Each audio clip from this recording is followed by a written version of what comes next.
أعوذ بالله من الشيطان الرجيم.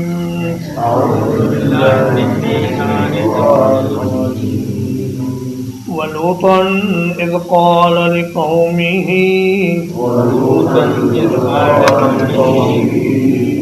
اور لوط علیہ السلام کو بھیجا جب انہوں نے اپنی قوم سے کہا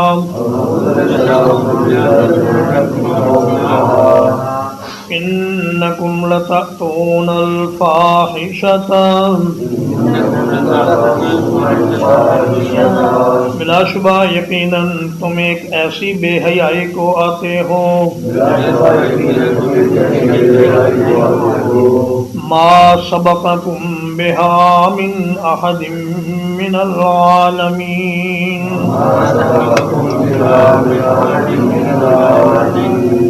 جس کا ارتکاب تم سے پہلے جہانوں میں سے کسی نے نہیں کیا.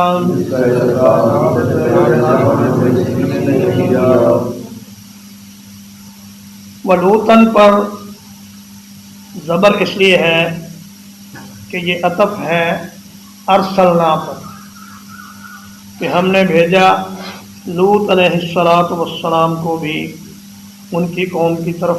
لوط علیہ السلام سیدنا ابراہیم علیہ السلام کے بھتیجے تھے اور آپ کے ساتھ ہی ہجرت کر کے فلسطین میں پہنچے تھے. حضرت ابراہیم علیہ السلام نے فلسطین میں جس شہر میں رہائش اختیار کی اس کا نام حبرون تھا. آج کل اسے الخلیل کہتے ہیں. الخلیل سے جنوب کی طرف کچھ میلوں کے فاصلے پر صدوم اور عامورہ کی بستیاں تھیں جو نشیبی علاقے میں واقع تھیں. الحبرون کی پہاڑیوں سے یہ بستی واضح طور پر نظر آتی تھی. تو لوط علیہ السلام کو اللہ نے نبوت عطا فرمائی. جب یہ حضرت ابراہیم علیہ السلام پر ایمان لائے اور ہجرت کی تو اللہ نے ان کو بھی نبوت عطا فرما دی اور فرمایا کہ تم صدوم اور عامورہ اور 3 اس کے ارد گرد کی بستیاں 5 بستیوں کی طرف سیدنا لوط علیہ السلام کو نبی بنا کر بھیجا گیا. لقومہ ہی یہ اس لیے فرمایا کہ آپ اس قوم کی طرف مبعوث کیے گئے تھے ورنہ آپ اس قوم کے فرد نہیں تھے. آپ کا وطن تو عراق تھا اور عراق سے آپ ہجرت کر کے یہاں تشریف لائے تھے. انہوں نے فرمایا اپنی قوم سے انکم لتأتون الفاحشۃ کہ تم ایک ایسی بے حیائی کو آتے ہو کہ تم سے پہلے دنیا میں کسی نے یہ برا کام نہیں کیا.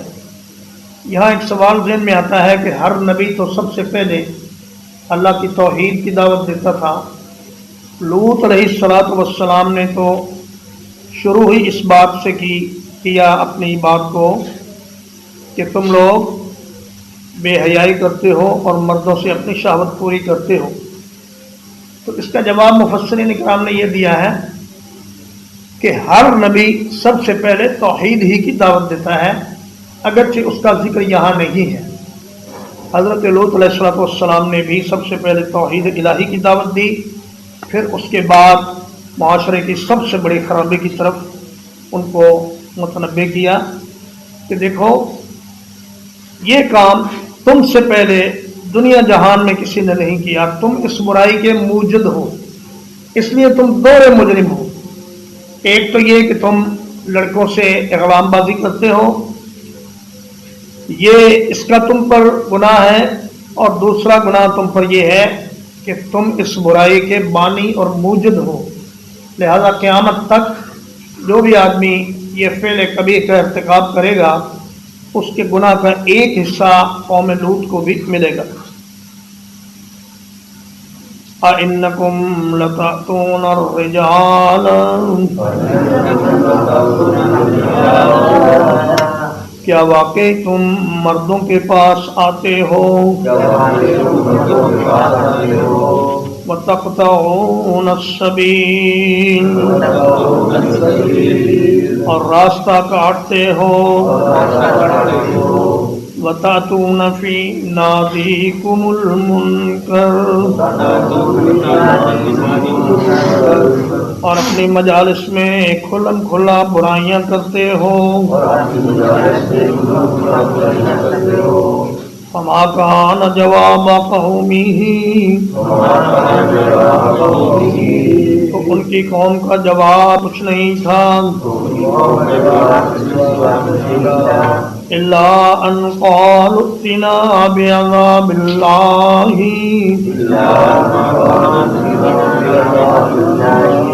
مگر یہ کہ انہوں نے کہا تو اللہ کا عذاب لے آ،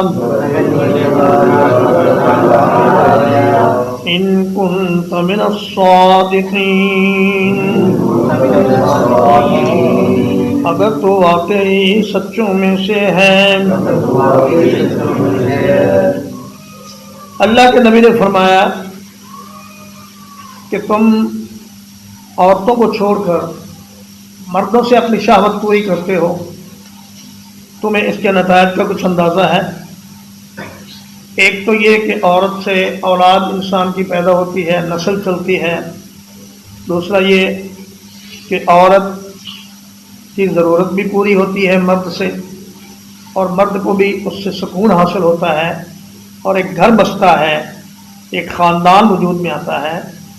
لیکن مردوں سے مردوں کو شہوت پوری کرنا یہ تو ایسا کام ہے جو جانور بھی نہیں کرتے.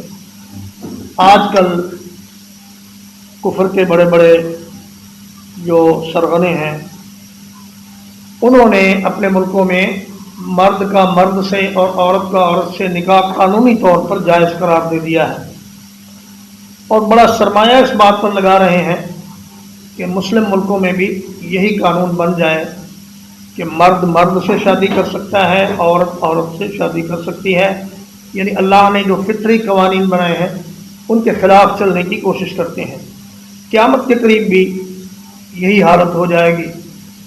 نبی کریم صلی اللہ علیہ وسلم نے فرمایا جب قیامت قریب ہوگی تو ایک لڑکا دوسرے لڑکے کو نکاح کا پیغام اس طرح بھیجے گا جس طرح آدمی عورت کو نکاح کا پیغام بھیجتا ہے.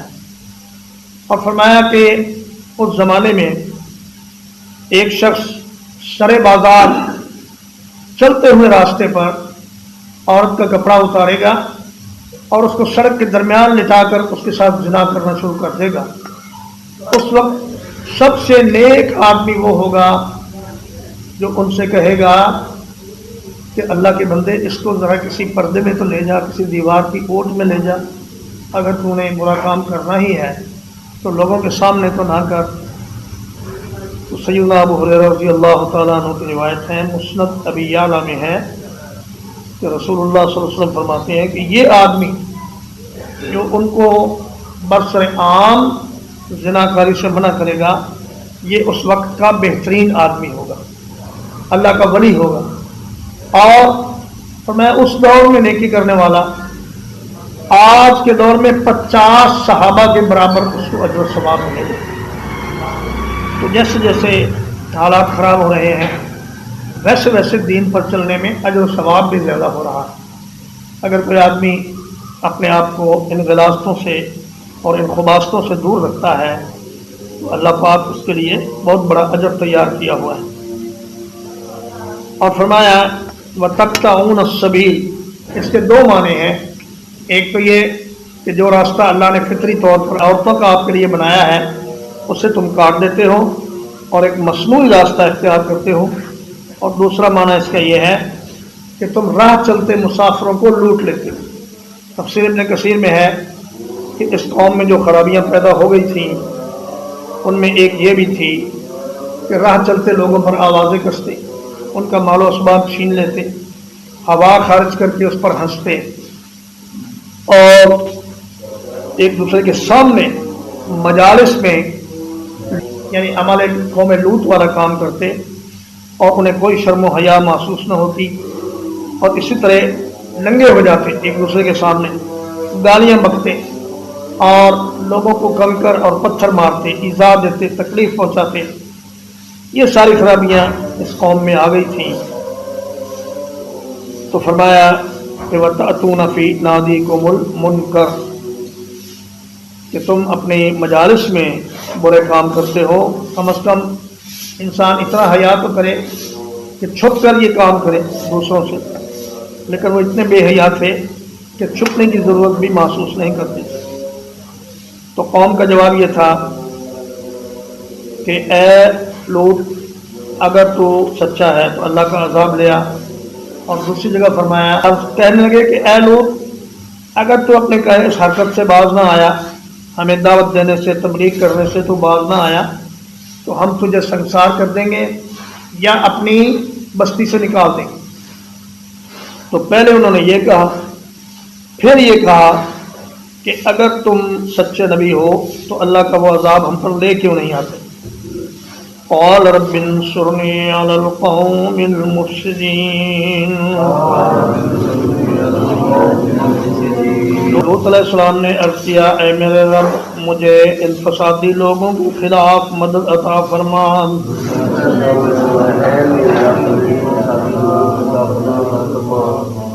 پیغمبر بددعا اس وقت کرتا ہے جب وہ اپنی قوم کی ہدایت سے مایوس ہو جاتا ہے۔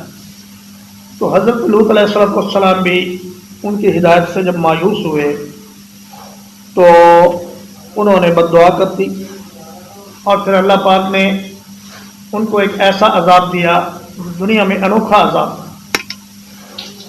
فرمایا جبریل امین کو کہ ان کی زمین کے ٹکڑے کو اوپر اٹھا لو اور نہایت بلندی پر لے جا کر وہاں سے الٹا کر اس کو زمین پہ پھینک دو، اور اوپر سے نوکیلے پتھروں کی بارش کی گئی، اور وہاں ایک جھیل کی شکل بن گئی جس کو آج کل بھی دیکھا جا سکتا ہے، البحر المیت یا ڈیڈ سی مشہور ہے، اور اس کا پانی گندا اور بدبودار اور سخت کڑوا اور جہاز رانی کے ناقابل ہے، اور یعنی وہ پانی انسانوں کے کسی بھی استعمال میں نہیں آ سکتا ان کے اس گناہ کی نحوست کی وجہ سے۔ اللہ پاک نے اس جگہ کو بھی ہمیشہ ہمیشہ کے لیے ناکارہ بنا دیا۔ وَلَمَّا جَاءَتْ رُسُلُنَا إِبْرَاهِيمَ بِالْبُشْرَىٰ،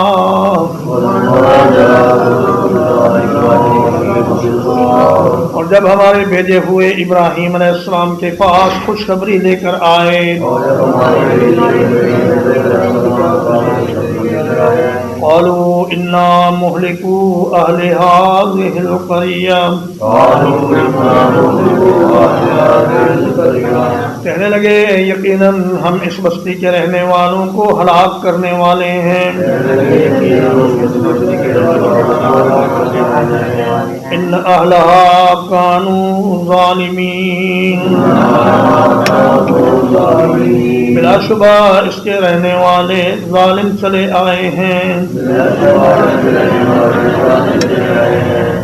ابراہیم علیہ السلام کے پاس فرشتے آئے یہ خوشخبری لے کر کہ اللہ پاک آپ کو ایک بیٹے اسحاق کی خوشخبری دیتا ہے، تو ساتھ ہی فرمایا کہ آپ کے لیے خوشخبری ہے اور قوم لوط کے لیے یہ خبر ہے کہ ہم ان کو تباہ و برباد کرنے آئے ہیں۔